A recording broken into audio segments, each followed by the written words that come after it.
Ertaga trak haydashga keladigan bo'lsanglar, Amerikaga nimaga ko'zimni olib qochaveraman ekan kameradan, tikka qarab gapir, qo'rqma, kamerada odam emas, u seni urmaydi, ko'ziga qara.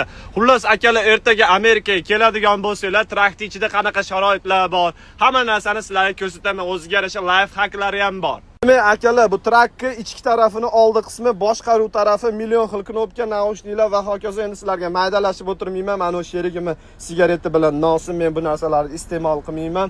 Mana ko'k narsa bu sideniyani sovutib turadigan narsa akalar, nima yaqinlashmayapti. Mana bu sideniyalar ko'tinglar terlamasligi uchun sovutib turadi.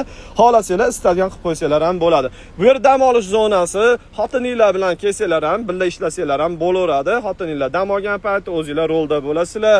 Ovqat-poqat, kartoshka piyoz to'g'ragani ham sharoit qilsanglar bo'ladi. Bunaqa 220 kabellar ham bor. Qilib hozir noto'g'ri tushunmayapsizlarmi? Namyoq qilyapti turgandek bo'lib qolmayapmanmi? Qizlarga kelinglar deb. Namyoq qilmayapmanmi deb namyoq qildimmi?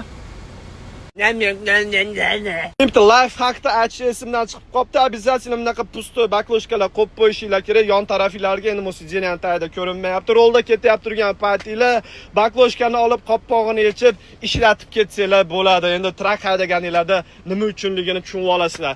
Keyin o gilamimni ham maqtanib qo'yay. Atay bunaqa kir dizayndagi gilam oldim. Kir bo'lsa ham bilinmaydi. O'zi rostdan ham kir bo'yu. Endi kir dizayn deb sizlarni aldab qo'yapman. O'zimizni milliy gilamlarga o'xshaydi. Gilamni polosini bilmayman. 3000 yillik boboylarda uylarda turadi mana shunaqa poloslar, bilasizlarmi? Qaranglar. Walmartda oldim. Qo'limni tomiri bor ekan. Men urushqoq ekanman.